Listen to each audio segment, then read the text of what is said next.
Ya, aku nggak ngerti nanti dia kesimpan di mana ya.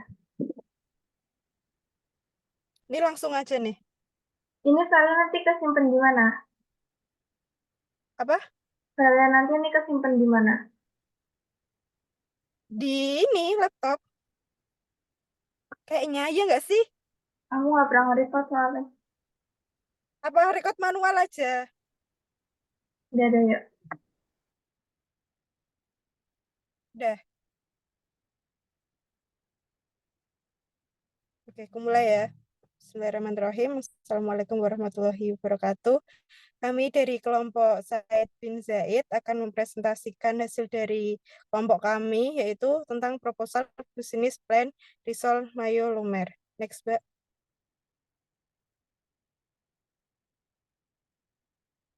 Untuk nama anggotanya ada Talita Sabrina, Titi Erina, Wardatun Nafisa, dan Wilda Kotronada. Untuk yang pertama yaitu pendahuluan, latar belakang dan motivasi melakukan usaha. Begitu banyak bisnis makanan yang dapat kita jumpai saat ini. Semakin berkembangnya dan beragam inovasi dimunculkan dalam membuat serta memasarkan sebuah makanan. Tak hanya makanan berat saja, namun saat ini juga sudah semakin banyak makanan yang beragam atau jajanan ringan yang dipasarkan. Salah satunya jajanan ringan yang digemari oleh banyak orang yaitu risol, yang dimana risol diperjualkan dalam bentuk siap saji sehingga lebih memudahkan para pembeli dalam mengonsumsinya. Risol seringkali menjadi jajanan favorit untuk disantap di pagi hari. Risol pada umumnya merupakan sebuah jajanan ringan yang berisikan daging cincang serta sayuran yang dibungkus dadar dan dilapisi tepung panir dan kocokan telur ayam kemudian digoreng. Namun, pada rencana bisnis kali ini, pemilik tertarik untuk berinovasi dalam membuat jajanan risol, namun berisikan sebuah mayones serta potongan dari daging asap. Selain itu, peluang dalam usaha risol mayo sangatlah luas dan dapat dengan mudah untuk diterima oleh masyarakat.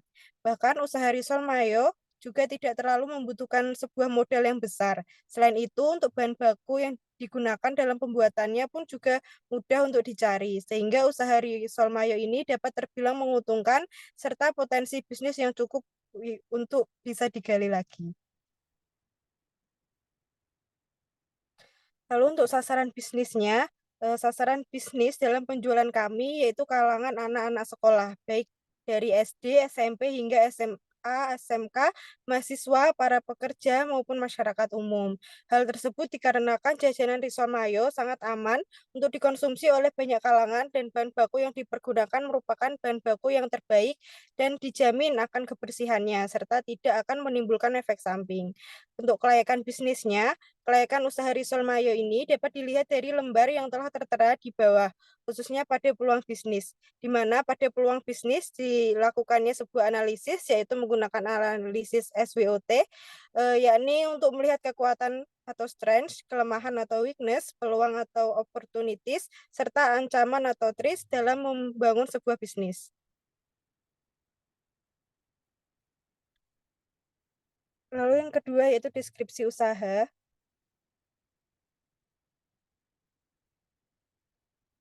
Untuk bentuk usahanya, itu bentuk usaha Risol Mayo ini adalah UMKM atau usaha mikro, kecil, dan menengah, di mana UMKM merupakan sebuah usaha ekonomi yang dijalankan oleh individu maupun badan usaha yang berukuran kecil. Untuk visinya yaitu memproduksi dan menjual makanan yang sehat, halal, enak, bermutu, dan berbeda dari makanan lain. Kepuasan pelanggan itu merupakan prioritas dari kami.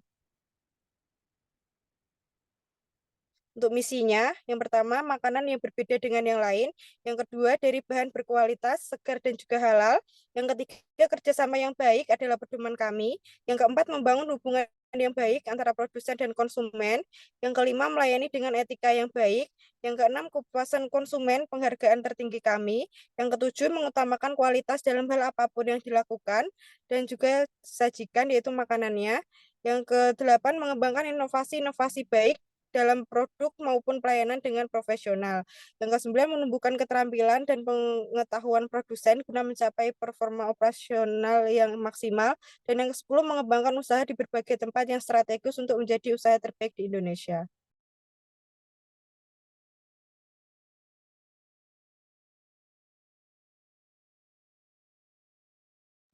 Yang selanjutnya, jenis usaha yang dikelola.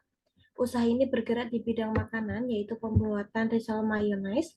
Kami memilih usaha di bidang makanan karena usaha ini disesuaikan dengan kebutuhan dan skill yang saya miliki, serta faktor pendukung yang memadai untuk pengembangan usaha ini. Untuk nama usaha itu Risol Mayo Lumer, bidang usaha itu food, kontak usaha itu 085 768 905 443.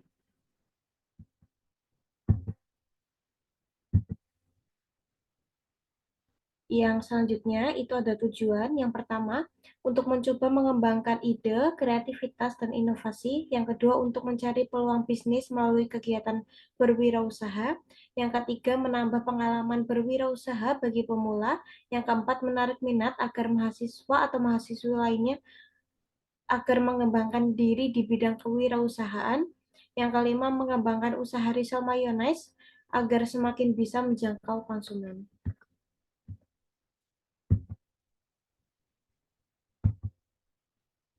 Yang selanjutnya untuk kepemilikan, untuk nama dan alamat pemilik, yang pertama itu Talita Sabrina Fadilah, alamat di Batang. Yang kedua Titi Erina, alamat di Pekalongan. Yang ketiga Wardah Nafisa, alamat di Rembang. Dan Wilda Kodrunata Salsabila, alamat di Batam. Yang ketiga, barang yang diproduksi,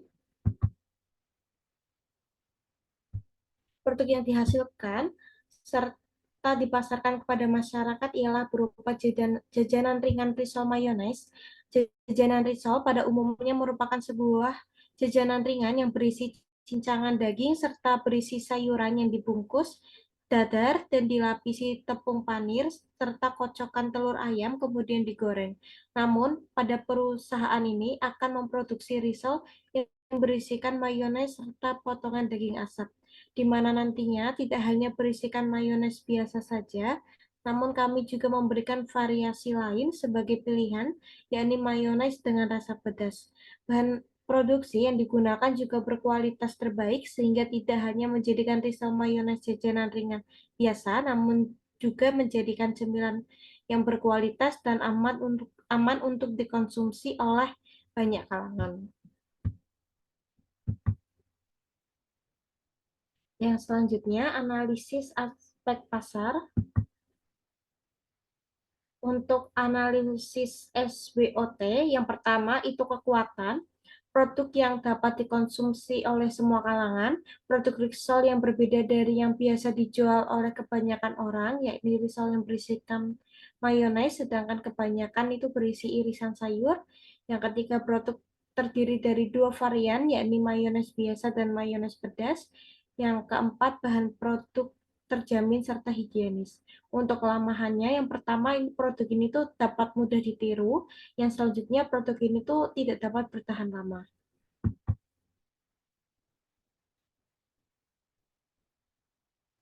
Yang selanjutnya untuk peluang, yang pertama, jajanan yang banyak diminati oleh banyak kalangan masyarakat, pembuatan produk tidak terlalu rumit, bahan yang digunakan mudah didapat dan harga terjangkau, lokasi yang strategis yakni di lingkungan pemukiman warga, serta berdekatan dengan sekolah, kampus, dan perkantoran. Untuk ancamannya yaitu adanya kompetitor dengan menjual produk yang sama.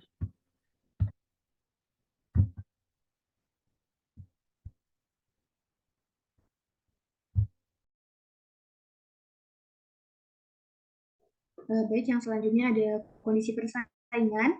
Pesaing yang juga menggeluti usaha risol mayonnaise juga tentunya cukup banyak di lokasi tertentu, sehingga persaingan juga akan menjadi sangat ketat.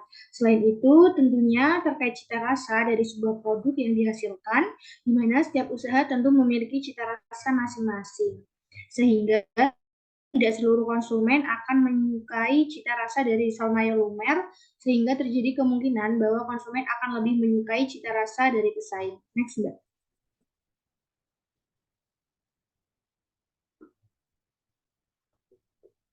Yang selanjutnya ada usaha pemasaran. Yang pertama, strategi word of mouth.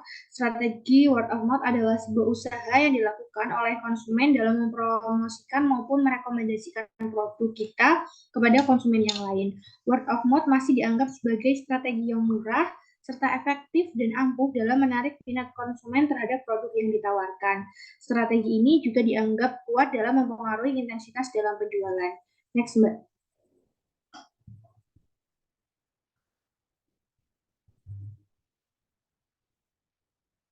Kemudian ada usaha pemasaran dengan memanfaatkan sosial media marketing. Tentunya di era digital ini kita telah dimudahkan dengan adanya bantuan teknologi informasi dan komunikasi, termasuk dalam hal berbisnis. Media sosial dapat menjadi sebuah saluran yang mendukung komunikasi dalam memasarkan sebuah produk secara cepat dan lebih menguntungkan. Salah satu media sosial yang kami manfaatkan adalah Instagram. Pemanfaatan Instagram dapat diartikan sebagai penggunaan sesuatu yang dapat berguna ataupun bermanfaat, di mana dengan memanfaatkan media sosial Instagram sebagai tempat atau wadah untuk melakukan kegiatan pemasaran, serta bermanfaat dalam menyampaikan informasi kepada audiens. Dengan adanya pemanfaatan media sosial Instagram, diharapkan produk lebih cepat dikenal oleh masyarakat luas. Next.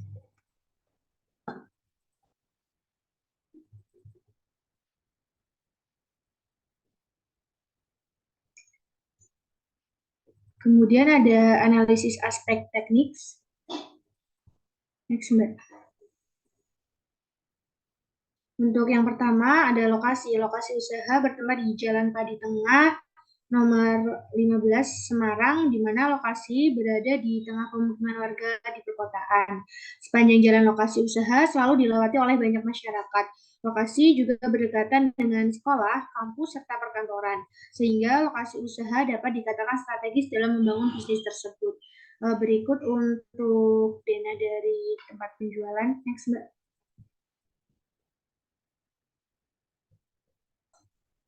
Kemudian untuk skala produksinya, jenis yang diproduksi itu ada risol mayonnaise, jumlah produksinya itu ada 200 biji per hari.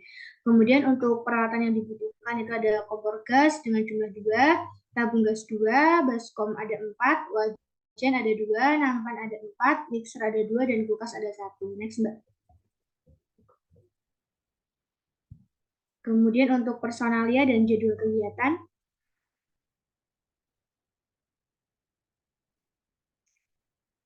untuk struktur organisasinya, ketua timnya ada Wardatul Nafisa, tugasnya yaitu mengkoordinir serta memimpin jalannya usaha dan bertanggung jawab dalam keberhasilan usaha Risol Mayo Lumer. Kemudian ada koor keuangan Talita Sabrina Fadila, tugasnya mengkoordinir dana pemasukan dan pengeluaran dalam usaha.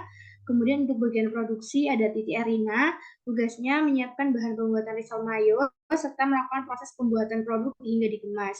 Untuk bagian pemasaran ada Wilda Kotrunada Salsabila dengan tugas mempromosikan serta memasarkan produk kepada konsumen. Next, Mbak.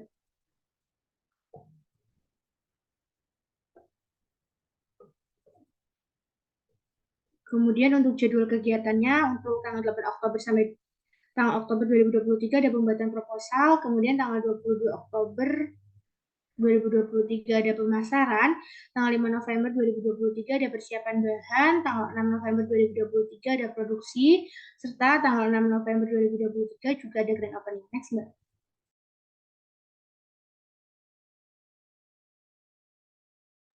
Yang ketujuh ada analisis aspek finansial.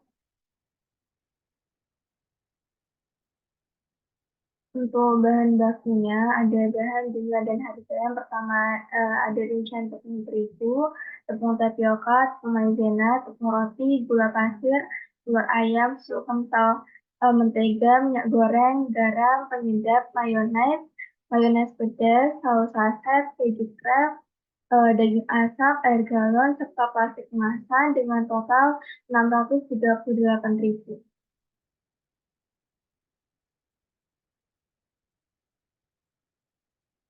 Yang kedua ada aspek keuangan, bahan baku 638.000, modal yang harus dikeluarkan 638.000, untuk keuntungannya sendiri itu 40% dari 638.000, yakni 255.200.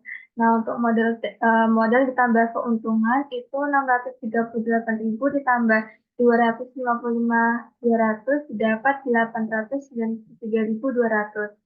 Untuk harga jual sendiri, modal tambah keuntungan yaitu 893.200 dibagi 200 piece, didapat 4.465 dan dibulatkan menjadi 5.000. Diasumsikan bahwa dalam satu hari berhasil menjual 200 piece risol mayo, maka total penghasilan sebesar 5.000 dikali 200 piece, yakni 1 juta. Dalam perharinya mendapatkan keuntungan sebesar 1 juta dikurangi sama bahan baku 638.000, yakni 362.000. Selanjutnya ada lampiran.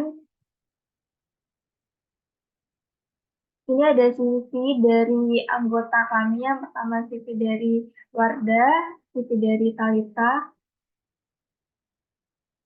CV dari Pikarina, dan CV dari saya sendiri, yaitu Yuda.